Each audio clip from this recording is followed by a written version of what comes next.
ನಮಸ್ಕಾರ. ತೇರದಾಳ್ ನಗರದಲ್ಲಿ ನಾವು ಇವತ್ತಿನ ದಿನ ಇಕ್ರಾ ನ್ಯೂಸ್ 24x7ಗೆ ಸ್ವಾಗತ. ಇವತ್ತಿನ ದಿನ ನಾವು ಇಲ್ಲಿ ತೇರದಾಳ್ ಪುರಸಭೆ ಎದುರುಗಡೆಗಿದ್ದೀವಿ. ತೇರದಾಳ್ ಪುರಸಭೆಯ ನೌಕರರಾದ ಇವರಿಗೆ ಇವರ ಅವಶ್ಯಕತೆಗಳು ಪೂರೈಕೆ ಆಗುತ್ತಿಲ್ಲ ಅಂತ ಇವರ ವಾದ ಇದೆ. ಬನ್ನಿ ಕೇಳೋಣ. ಇವತ್ತಿನ ದಿನ ಇಲ್ಲಿ ಪುರಸಭೆಯ ಎದುರುಗಡೆ ಕುಳಿತಿರುತ್ತಾರೆ ಇವರು. ನಮಸ್ಕಾರ. ತಮ್ಮ ಹೆಸರೇನು? ರಘುನಾಥ್ ಕೊಟ್ಟಡ್ಕಿ.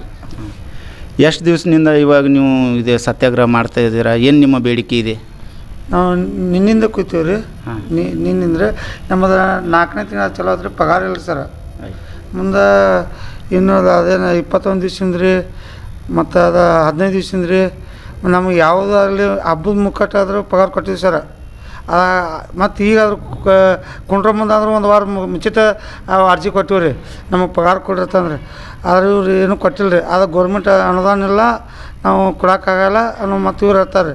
ನಮಗೆ ಗೌರ್ಮೆಂಟ್ ಆಗೈತೆ ಅಟ್ಟ ಸಿಕ್ಕರೆ ರೀ, ಆದ್ರೆ ಪಗಾರ ದಯವಿಟ್ಟು ನಮಗೆ ಗೌರ್ಮೆಂಟ್ ಪಗಾರ ಕೊಡೋಂಗೆ ನಿಮ್ಮ ಕೈ ಮುಗಿತೀವಿ ರೀ. ಪಗಾರ ಕೊಡೋದು ಸಾಹೇಬ್ರ ಅಧ್ಯಕ್ಷರೇ ಬಂದಾರ ಏನು ಆಶ್ವಾಸನೆ ಕೊಟ್ಟಿದ್ದಾರೆ ನಿಮ್ಗೆ?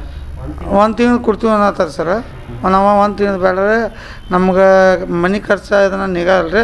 ನಮಗೆ 3 ತಿಂಗಳದ ಪಗಾರ ಎಲ್ಲ 4 ತಿಂಗಳು ರೀ ಪಗಾರ ಎಲ್ಲ ಹಾಕಿ ಕೊಡ್ರಿ, ನಿಮ್ಮ ಕೈ ಮುಗಿತೀವಿ ಅಂತಂದು ಅವ್ರ ಕಡೆ ವಿನಂತಿ ಬೇಡ್ಕೊಂಡಿರಿ ಸರ್. 4 ತಿಂಗಳಿಂದ ನಿಮ್ಮ ದಿನ ಪೇಮೆಂಟ್ ಆಗಿಲ್ಲ ಸರ್. ಇದು 4ನೇ ತಿಂಗಳು ಚಲೋ ಐತ್ರಿ ಸರ್. ಈ ಸಮಸ್ಯೆಯನ್ನು ಎಲ್ಲ ನೀವು ಮೇಲಾಧಿಕಾರಿಗಳು ಎಲ್ಲ ತಿಳಿಸಿರಿ? ಹಾಂ ತಿಳಿಸಿ ಸರ್. ಸನಿ ಅಂತೂ ಬಂದಿದೆ. 4 ತಿಂಗಳಿನಿಂದ ಪೇಮೆಂಟ್ ಆಗಿಲ್ಲ. ಅದಕ್ಕೆ ಅವ್ರ ಸಮಸ್ಯೆ ಈ ಥರನಾಗಿದೆ. ಇವಾಗ ನಾವು ಇವರು ಕೂಗನ್ನು ನಾವು ಈಗ ಮೇಲಾಧಿಕಾರಿಗಳಿಗೆ ತಿಳಿಸಬೇಕಾಗಿದೆ. ಆದ್ದರಿಂದ ಎಲ್ಲರೂ ಕೂಡಿ ನಿಮ್ಮ ಸಮಸ್ಯೆ ಮುಂದೆ ಎಷ್ಟು ದಿನ ಇದು ನಿಮ್ಮ ಇದು ಇರ್ತೈತೆ ರೀ? ನಮ್ಮದು ಸರ್, ನಮ್ಮದೆಲ್ಲ ಕಿಲರ್ ಆಗೋವರೆಗೆ ರೀ. ನಮ್ಮದು 4 ತಿಂಗಳು ಪೇಮೆಂಟ್ ರೀ, ಮತ್ತು 21 ದಿವ್ಸದ್ದು ಪಗಾರು, 15 ದಿವ್ಸದ್ದು ಪಗಾರ ರೀ, ಸಂಕಷ್ಟ ಬತ್ತೆ 17% ಎಲ್ಲ ಬಾಕಿ ಉಳಿದವ್ರು ಹಳಿವು ನಮಗೆ ರೀ. ಸರಿ. ಮತ್ತು ರೀ ನಾವು ಸರ್ಕಾರಿ ನೌಕರ ಅಂತ ನಮಗೆ ಸರ್ಕಾರಿ ನೌಕರು ಮಾಡ್ಯಾರ ರೀ. ಆದರೆ ರೀ ಸರ್ಕಾರಿ ನೌಕರು ಮಾಡ್ಯಾಕ್ರೆ ಪಗಾರ ಇಲ್ಲ ಐತೆ ನಮಗೆ ರೀ. ಸರ್ಕಾರದಾಗ ಏನು ಮಾಡ್ಯಾರ ರೀ, ಸ್ಥಳೀಯ ಸಂಸ್ಥೆಯಲ್ಲಿ ಕೊಡಂತಾರೆ ಪಗಾರ ರೀ. ಸರಿ.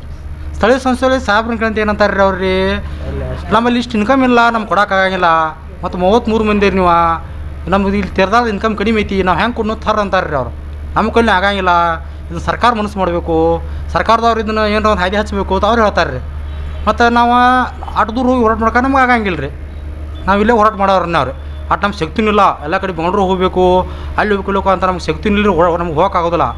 ನಮ್ಮ ದುಡಿದು ತಿನ್ನೋದು ಇಷ್ಟಾಗಿ ಇರ್ತೀವಿ ರೀ. ನಾವು ಅಲ್ಲಿ ಹೋರಾಟ ಮಾಡೋದಿಲ್ಲ ರೀ. ನಾವು ಇಲ್ಲೇ ಕೂತು ನಾವಿಲ್ಲೇ ಮುಖಾಂತರ ಹೇಳ್ತೀವಿ, ದಯಮಾಡಿ ಸರ್ಕಾರಕ್ಕೆ ಹೇಳ್ತೀವಿ ರೀ, ನಮ್ಮೆಲ್ಲ ಅಂತಂಬ್ರಿಗೆ ಹೇಳ್ತೀವಿ ರೀ. ನಮ್ಮ ಸಲುವಾಗಿ ಎಲ್ಲರೂ ಕೂಡಿ ಪೌರ ಕಾರ್ಮಿಕರು ಎಲ್ಲ ಟೋಟಲ್ 5300 ಮಂದಿ ನಮ್ಮ ಕರ್ನಾಟಕದಾಗ ಆಗ್ಯಾರ ರೀ. ಅವ್ರಿಗೆಲ್ಲರೂ ಇದೇ ರೀತಿ ಐತಿ ರೀ ಪರಿಸ್ಥಿತಿ ರೀ ಅವ್ರದ್ದು. ಎಲ್ಲರೂ ಸಮಸ್ಯೆ ಇದೆ. ಹಾಂ, ಇದೇ ರೀತಿ ರೀ. 2022ರಾಗ ನಾವು ರೀ ಆಯ್ಕೆ ಆದವ್ರು ನಾವು ರೀ.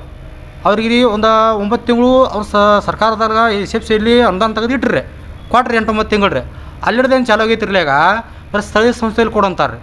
ಸ್ಥಳೀಯ ಸಂಸ್ಥೆಯಲ್ಲಿ ಆಗಂಗಿಲ್ಲ ರೀ. ನಂಬಲ್ಲಿ ಇಲ್ಲಿ ಒಂದೊಂದು ಕಡೆ ಯಾಕತ್ತೈತಿ ರೀ, ಒಂದೊಂದು ಕಡೆ ಆಗಂಗಿಲ್ಲ. ನಂಬಲ್ಲಿ ಹಂಗೆ ತೆರಳದಾಗ ಆಗಿಲ್ಲ ರೀ ಈಗ ಒಂದು ಕರೆ. ಇವಾಗ ನೀವು 3-4 ತಿಂಗಳಿಂದ ನಿಮ್ಮ ಪೇಮೆಂಟ್ ಆಗಿಲ್ಲ ಅಂತಂದ್ರೆ ನಿಮ್ಮ ಮನೆ ಎಲ್ಲ ಹೆಂಗೆ ನಡೀತೀರಿ? ನೀವು ಮಕ್ಕಳ, ನಿಮ್ಮ ಹೆಂಡತಿ ಎಲ್ಲ ಹೆಂಗೆ ನೀವು ನಿಮ್ಮ ಮನೆ ನಡೆಸ್ತಾ ಇದ್ದೀರಾ? ಏನಿ ಮಾಡ್ಬೇಕ್ರಲ್ಲ ರೀ. ಎಲ್ಲರ ಅಂಗಡಿ ಕಿರಾಣಿ ಅಂಗಡಿಯಲ್ಲಿ ಹೋಗ್ಬೇಕು ರೀ, ಕೈಪಾರ್ ಮಾರ್ಕೆಟಲ್ಲಿ ಹೇಳ್ಬೇಕು ರೀ. ಇಲ್ಲ ಮತ್ತು ಪಗಾರ ಕೊಡ್ತೀವಿ ಸರ್, ಇವು ಕೊಡ್ತು 4 ಕೊಡ್ತೀವಿ ಅಂತ ರೀ. ಈಗ 4 ತಿಂಗಳಾತ. ಅವರು ಅದಕ್ಕೆ ಏನಂತಾರೆ ಅಂದ್ರೆ ರೀ, ನೀವು ಗೌರ್ಮೆಂಟ್ ನೌಕರಿ ಆಗಿರಿಪ್ಪ, ನಿಮ್ಗೇನು ಕಡಿಮೆ ಪಗಾರ ಕೇಳ್ತಾರೆ ರೀ ಅವ್ರು. ಇಲ್ಲಿ ಗೌರ್ಮೆಂಟ್ ನೌಕರಿ ಹಠ ಆಗೈತಿ ರೀ. ನಾವು ಆ ಥರ ನಮ್ಮ ಪಗಾರ ಕೈಗೆ ಬರ್ಬಾರ್ದು ನಮಗೆ ರೀ. ಮತ್ತು NPS ಕಟ್ಟಿಲ್ಲ ರೀ ಇವ್ರು 8-9 ತಿಂಗಳು. ಪೂರ ಕಾರ್ಮಿಕರು ಇವರ ಸಮಸ್ಯೆ ಈ ಥರನಾಗಿದೆ. ಇವರು ನೋಡಲಿಕ್ಕೆ ಗೌರ್ಮೆಂಟ್ ನೌಕರಸ್ಥರು ಇದ್ದಾರೆ, ಆದರೆ ಇನ್ನೂ ಅವರಿಗೆ ಅವ್ರಿಗೆ 3-4 ತಿಂಗಳಿಂದ ಪೇಮೆಂಟ್ ಬಂದಿಲ್ಲ ಅಂಥೇಳಿ ಇವರ ವಾದ ಇದೆ. ಆದಷ್ಟು ಬೇಗ ಇವರ ವಾದವನ್ನು ಯಾರಾದರೂ ಮೇಲಾಧಿಕಾರಿಗಳು ಕೇಳಿ ಇವರ ಸಮಸ್ಯೆ ಬಗೆಹರಿಸಿದ್ರೆ ಭಾಳ ಚೆನ್ನಾಗಾಗುತ್ತೆ. ನಾವು ಈಗಾಗಲೇ ಇಲ್ಲಿ ಪುರಸಭೆ ತೇರದಾಳ್ ಎದುರುಗಡೆ ಇದ್ದೀವಿ. ಈಗಾಗಲೇ ನಾವು ಪೌರ ಕಾರ್ಮಿಕರ ಎಲ್ಲ ಸಮಸ್ಯೆಗಳನ್ನು ಕೇಳಿದ್ದೀವಿ. ಅವರ ಸಮಸ್ಯೆ ಇದೆ. 2-3 ತಿಂಗಳಿನಿಂದ ಅವರು ವೇತನ ಆಗಿಲ್ಲ. ಅವರು ಹಲವಾರು ಸಮಸ್ಯೆಗಳಿದ್ದಾವೆ. 2-3 ತಿಂಗಳಿನಿಂದ ಅವರ ಸಮಸ್ಯೆಗಳನ್ನು ಎಲ್ಲ ಹೇಳಿದ್ದಾರೆ ಅವರು. ಇವಾಗ ನಿನ್ನೆ ಮತ್ತು ಇವತ್ತಿನ 2 ದಿನ ಆಯಿತು ಅವರು ಇಲ್ಲಿ ಕುಂತಿದ್ದಾರೆ ಪುರಸಭೆ ಎದುರುಗಡೆ. ಅವರ ಏನು ಸಮಸ್ಯೆ ಇದನ್ನು ಮಾಡ್ತಾರೆ ನೋಡೋಣ. ಪುರಸಭೆ ಮುಖ್ಯಾಧಿಕಾರಿ ಅವರಿಗೆ ಕೇಳೋಣ ಬನ್ನಿ ನಾವು. ನಮಸ್ಕಾರ ಸರ್. ನಮಸ್ತೆ ಸರ್. ಸರ್, ಏನು ಸಮಸ್ಯೆ ಇದೆ ನಿಮ್ಮ ಪುರ ಕಾರ್ಮಿಕರದ? ಏನೇನು ಇದನ್ನಿದೆ, ಏನು ಸಮಸ್ಯೆ? ನಿಮ್ಗೆ ಏನಾದರೂ ಮನವಿ ಅದು ಕೊಟ್ಟಿದ್ದಾರೆ ಸರ್. ಮನವಿ ಕೊಟ್ಟಿದ್ದಾರೆ. ಅವ್ರದ್ದು ಸ್ಯಾಲ್ರಿ ಬಾಕಿ ಇದೆ 3 ತಿಂಗಳದ್ದು. 21 ದಿವಸದ್ದು ಸಂಕಷ್ಟ ಭತ್ಯೆ ಕೊಡೋದು ಬಾಕಿ ಐತಿ. ಅದನ್ನು ಕೊಡಬೇಕು ಅಂಥೇಳಿ ಅವರು ಮನವಿ ಕೊಟ್ಟಿದ್ದಾರೆ. ಅದರಿಂದ ಇವತ್ತು ಸ್ಟ್ರೈಕ್ ಕೂಡ ಕೂತ್ಕೊಂಡಿದ್ದಾರೆ. ಬಟ್ ಏನಾಗಿದೆ ಅಂದರೆ ನಮ್ಮ ಮುನ್ಸಿಪಾಲ್ಟಿಲಿ ಅನುದಾನದ ಕೊರತೆ ಆಗಿದೆ, ಅದಕ್ಕಾಗಿ ಕೊಡಲಿಕ್ಕೆ ಆಗ್ತಾಯಿಲ್ಲ. ಏನಂದರೆ 33 ಜನ ಇವರು ವಿಶೇಷ ನೇಮಕಾತಿಯಡಿ ಕಾಯಂ ಆದ ಪೌರ ಕಾರ್ಮಿಕರಿದ್ದಾರೆ. ಇವರು ಒಂದು ತಿಂಗಳ ಸ್ಯಾಲ್ರಿ ಸುಮಾರು 12 ಲಕ್ಷದವರೆಗೆ ಆಗ್ತದೆ. ಸರ್ಕಾರದಿಂದ ನಿರ್ದೇಶನ ಇರುವಂತೆ ಇವರು ವೇತನವನ್ನು ನಮ್ಮ ಪುರಸಭೆಗೆ ಲಭ್ಯ ಆಗ್ತಕ್ಕಂಥ SFC ಕ್ಯಾಪಿಟಲ್ ಅಸೆಟ್ಟಲ್ಲಿ ಆ್ಯಕ್ಷನ್ ಪ್ಲಾನ್ ಮಾಡಿಕೊಂಡು ವೇತನಕ್ಕೆ ಇಟ್ಕೋಬೇಕು ಅಂತೇಳಿ ನಿರ್ದೇಶನದ ಮೇರೆಗೆ ಅದನ್ನು ನಾವು ಇವರ ಸ್ಯಾಲ್ರಿಗಾಗಿ ಆ್ಯಕ್ಷನ್ ಪ್ಲಾನ್ ಮಾಡಿ ಅನುಮೋದನೆ ತಗೊಂಡು ವೇತನಕ್ಕೆ ಇಟ್ಕೊಂಡಿದ್ದಿದೆ. ಬಟ್ ಅದು ಕೇವಲ 23,74,000 ಮಾತ್ರ ಲಭ್ಯ ಆಗಿದೆ. ಸಂಕಷ್ಟ ಭತ್ಯೆ 8,40,000. ಇದು ಕ್ಯಾಪಿಟಲ್ ಅಸೆಟ್ನಲ್ಲಿ ಲಭ್ಯ ಆಗಿರ್ತಕ್ಕಂಥ ವೇತನಕ್ಕಾಗಿ ಇಟ್ಕೊಳ್ಳೋಕ್ಕೆ ಲಭ್ಯ ಆಗಿರ್ತಕ್ಕಂಥ ಅನುದಾನ. ಈ 23,74,000 ಇವರು ಎರಡು ತಿಂಗಳ ವೇತನಕ್ಕಾಗಿ ಮಾತ್ರ ಸಾಕಾಗ್ತದೆ. ಇನ್ನು ಉಳಿದ 10 ತಿಂಗಳ ವೇತನ ಅಂದರೆ ಸುಮಾರು 1,20,00,000 ನಮ್ಮ ಸ್ಥಳೀಯ ನಿಧಿ ಮುನ್ಸಿಪಲ್ ಫಂಡಿಂದ ಭರಿಸಬೇಕಾಗಿದೆ. ಹಾಗಾಗಿ ನಮ್ಮಲ್ಲಿ ಡಿಮಾಂಡು ಕಡಿಮೆ ಇದೆ.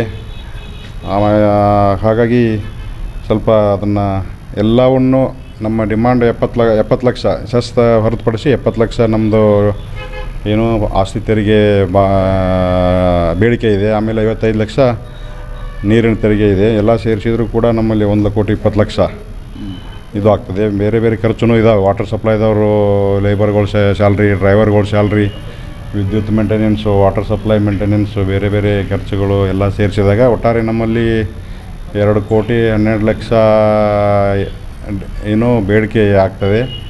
ಅದಕ್ಕೆ ಎಲ್ಲ ಖರ್ಚನ್ನು ತೆಗೆದಾಗ ಕೂಡ 2,17,00,000 ಖರ್ಚು ಕೂಡ ಇದೆ. ಹೀಗಾಗಿ ಇವರಿಗೆ ಕೊಡಬೇಕಾಗಿರ್ತಕ್ಕಂಥ 1,20,00,000 ಏನಿದೆ ಅದು ಹೆಚ್ಚುವರಿ ಹೊರೆಯಾಗಿ ನಮಗೆ ಕಂಡು ಬರ್ತಾಯಿದೆ. ಸರ್, ಇವರಿಗೆ ನಾವು ಕಲೆಕ್ಟ್ ಮಾಡಿ 4 ತಿಂಗಳು ಮುನ್ಸಿಪಲ್ ಫಂಡಲ್ಲಿ 1 ತಿಂಗಳು SFC ಸ್ಯಾಲ್ರಿ ಗ್ರಾಂಟಲ್ಲಿ ವೇತನ ಮಾಡಿದ್ದಿದೆ. ಈಗ ಮತ್ತೊಂದು 2ನೇ ಕಂತು SFC ಗ್ರಾಂಟ್ ರಿಲೀಸ್ ಆಗಿದೆ, ಅದೊಂದು ತಿಂಗಳು ಕೊಡ್ತೀವಿ. ಮತ್ತು ಟ್ಯಾಕ್ಸ್ ಕಲೆಕ್ಷನ್ ಮಾಡಿ ಮತ್ತು 1 ತಿಂಗಳದು ಕೊಟ್ಟು ಮತ್ತು ತೆರಿಗೆ ಸಂಗ್ರಹಣೆಯನ್ನು ತೀವ್ರಗೊಳಿಸಿ ಅವ್ರಿಗೆ ಸ್ಯಾಲ್ರಿ ಮಾಡಬೇಕು ಅಂತೇಳಿದೆ. ಆದರೂ ಕೂಡ ನಾವು ಈಗ ಇವರಿಗೆ ಸಂಪೂರ್ಣವಾಗಿ ವರ್ಷ ಪೂರ್ತಿ ವೇತನ ಭರಿಸಲಿಕ್ಕೆ ಮುನ್ಸಿಪಲ್ ನಿಧಿಯಿಂದ ಸಾಧ್ಯ ಆಗ್ತಾಯಿಲ್ಲ ಅನ್ನೋ ಕಾರಣಕ್ಕಾಗಿ ಸರ್ಕಾರಕ್ಕೂ ಕೂಡ ಒಂದು ಪತ್ರ ಬರೆದಿದ್ದೀವಿ ನಾವು. ಇವರ ವೇತನ ನಿಧಿಯಡಿ ಪಾವತಿ ಮಾಡಲಿಕ್ಕೆ ನಮಗೆ ಅನುಮತಿ ನೀಡಬೇಕು ಅಂತೇಳಿ ಸರ್ಕಾರಕ್ಕೂ ಕೂಡ ಒಂದು ಪತ್ರ ಬರೆದಿದೆ. ಅದು ಸರ್ಕಾರದ ಹಂತದಲ್ಲಿದೆ. ಅಲ್ಲಿಂದ ಅನುಮೋದನೆ ಆಗಿ ಬಂದರೆ ನಮ್ಗೆ ಇವ್ರಿಗೆ ಸ್ಯಾಲ್ರಿ ಮಾಡಲಿಕ್ಕೆ ಅನುಕೂಲ ಆಗ್ತದೆ ಅಂತೇಳಿ ಈ ಸಂದರ್ಭದಲ್ಲಿ ಹೇಳಬೇಕು ಸರ್.